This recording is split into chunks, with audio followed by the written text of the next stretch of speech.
O sistema protegido pode ser utilizado para diversas culturas de verduras, hortaliças e frutas, como morango, tomate, pepino, pimentão, inclusive todas juntas, desde que seja utilizada a condição necessária para cada planta se desenvolver.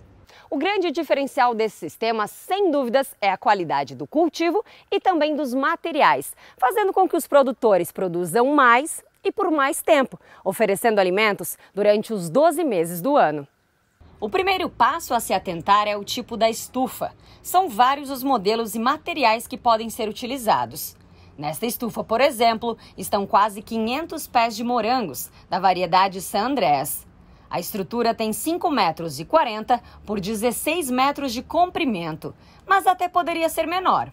A gente indica fazer o espaçamento entre os pés direito a cada 3 metros. Então você coloca o pé direito em 3 metros e você coloca um arco sobre ele. Então o comprimento da estufa é você que determina. A largura eu sempre oriento acima de 4 metros e não mais do que 7 metros, por questão de ventilação e circulação de umidade também em dias de chuvas. O material utilizado para a produção do pé direito fica a critério do produtor. Pode ser feito de metal, como nesta estufa, ou então madeira. O que vai alterar é o custo. Mas alguns detalhes quanto à produção, sim, farão a diferença. O indicado é que o pé direito tenha no mínimo 3 metros de altura. O teto da estufa, ele precisa estar a 4 ou 5 metros de altura. Por quê? Porque o calor sobe e ele vai ficar embaixo do plástico. Se ela for baixa, vai formar uma massa de calor dentro da estufa que vai fazer com que a planta estresse e às vezes acaba não se desenvolvendo ou não produzindo. E aqui vai mais uma dica: investir em um bom plástico difusor de luz. Existem várias opções disponíveis no mercado, algumas com uma tecnologia que filtra a radiação solar, permitindo apenas a entrada da luz, que é importante para o cultivo.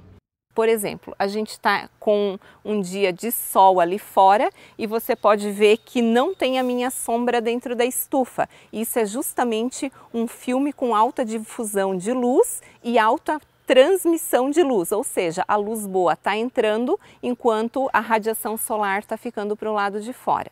Nesta estufa temos o exemplo de algo que também é importante na construção, dependendo de onde você vai construir: janelas. Aqui, pelo pé direito não ter 3 metros, a janela foi feita em toda a lateral e é aberta ou fechada de acordo com a variação do clima. A janela ela é de extrema importância dependendo do local que a estufa está construída. Se a estufa estiver num local, num terreno aberto, bem ventilado, com o pé direito alto, não precisa de janela. Mas se ela já for mais baixa, com pouca ventilação, a gente indica fazer uma janela nas cabeceiras ou então até dessa forma como a gente fez aqui. É por isso que a posição da estufa também pode ajudar ou prejudicar a produção. Ventilação e iluminação são pontos importantes para o sucesso do cultivo. Por isso, a indicação é que a estrutura seja construída de acordo com o percurso do sol. Ou seja, o sol nasceu ali, ele se põe aqui. Então, você vai construir a sua estufa dessa forma que o sol passe por cima dela e não atravessado. Por quê? Porque o sol passando por cima dela dá menos sombra dentro da estufa e a posição da luz é melhor para as plantas. Estas bancadas são essenciais para o sistema de cultivo protegido, principalmente quando se trata de plantas menores, como é o caso do morango ou as folhosas, como alface ou rúcula. E para produzi-las também é preciso seguir algumas regras. Essa bancada, ela pode ter 80 centímetros de altura, ela pode ter 80 centímetros de largura, com espaçamento entre os slabs de 40 centímetros, para que as plantas não fiquem muito amontoadas. No caso da rúcula ou da alface, você até pode fazer uma terceira carreira de slabs em cima de uma bancada. Para morango, somente 2 carreiras, para que as plantas não fiquem muito adensadas. Estão vendo que no chão também temos uma proteção?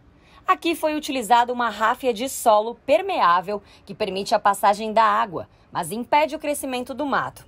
Mas não é só para isso que esta espécie de tapete é indicada. O material tem um papel bem importante para evitar uma das principais dores de cabeça dos agricultores: Existe um inseto chamado trips que ele se reproduz no solo, na poeira embaixo da bancada.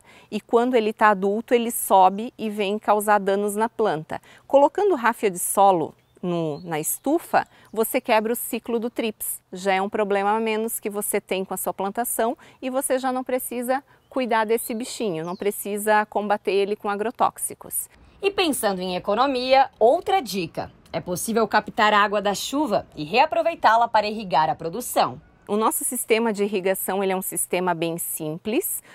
A água entra aqui por dentro dos slabs, ela é espalhada com fitas gotejadoras no espaçamento de 10 centímetros cada fita, e o que sobra é descartado dentro de um balde lá na ponta, e o pouco que sobra, que pinga embaixo, que é o drenado, ou seja, que é a sobra da água com adubo, ela pinga dentro da calha e vai para dentro de baldes também. Com economia e boas escolhas, o cultivo protegido se torna uma ótima solução e garantia de boas produções, seja no campo ou na cidade. Não adianta querer cortar caminho e fazer gambiarra, porque a planta, uma vez que você tira ela do habitat natural, coloca ela no cultivo protegido embaixo de um plástico em cima de uma bancada, você precisa dar condições para ela se reproduzir, para ela florir, para ela produzir os frutos.